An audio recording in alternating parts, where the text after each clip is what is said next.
How do you build a management team? This question I get all the time. Management team is going to be very, very important. Think about the people that you hire. How are they going to look to a potential investor? Realize that the immediate circle that you have around you, your top 3, maybe 4 people, are going to be extremely important to you in terms of their abilities. You want to make sure you hire smart people. I love hiring people I think are smarter than I am. They have to be competitive, they have to be driven, they have to look good, they have to talk good, they have to be able to present. You want people who know how to follow, but they also know how to lead. Because your top 3 or 4 people are going to have to be leaders in your company because they're going to have people under them. So you're looking for talent. How do they look? How do they dress? How do they talk? Are they professional? You know, I even say it's a good idea if you're going to hire somebody that's going to be in the top 3 or 4 people around you, take them to dinner a couple of different times and watch how they handle themselves in a public situation. How even, you know, what they drink, what they eat, how they talk. Ask them political questions and see how they react. Ask them religious questions and see what they have to tell you about that. Talk to them about their children. Talk to them about what they've done in their life, for example. I love to hire athletes because they're competitive. I love people who love to be competitive. If you're out trying to do a transaction and your competitor beats you out because your people are not aggressive enough, that's your fault. It's just like a baseball team or a football team or a basketball team. If you hire people who are aggressive and are competitive, chances are you're going to win. If you hire people that are not willing to stay up late, get up early, work harder than others, then your chances are that someone's going to beat you out of the deal. So I love to see people that are talented, that are fighters, that are strong. Because see, you're going to get knocked down every now and then. You want people that can get up quick. And we find that just like an athlete that gets knocked down, gets hurt, gets punched, they don't sit around and mope about it and cry. They get back up, they go right back out there, and they just keep pushing and fighting and making it happen.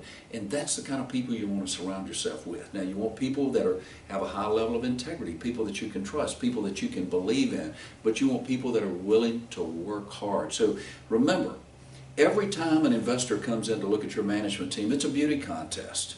When you go to Wall Street, if you built this company into a successful publicly held company and you were on Wall Street making presentations, trying to get institutions to buy into your stock, you're going to want people that show well. You're going to want people that will pass the beauty contest. So you've got to be careful about who you hire, who you surround yourself with.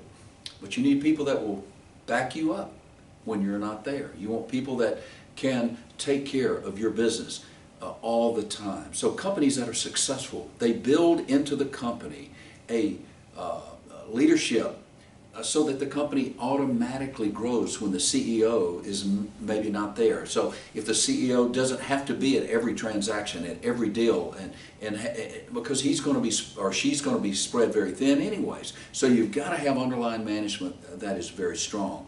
And when you have good people at the leadership, you know, directly reporting to you, and then they then hire the same kind of people under them, you begin to build a really strong foundation and a company that can be successful. Now, they're going to have good ideas.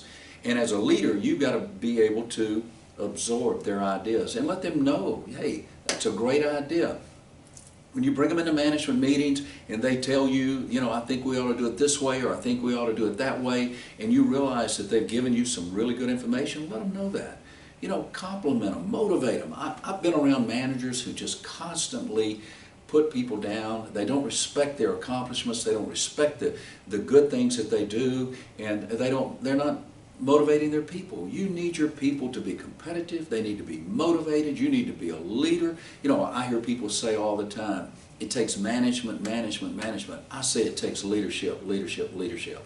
You've got to lead your people and you've got to motivate them. But at the same time, your people under you need to motivate those under them so that they will work the long hours it takes to build a successful company. If you're going to build a national company and you want to build a billion-dollar company, you've got to hire good people. So in your recruiting process, you want to be thorough. You want to check out the references. You want to make sure that you've looked into their background. You want to even ask them questions about what did you do when you were a child, when you were a kid. If you played sports, did you win? If you didn't play sports, why?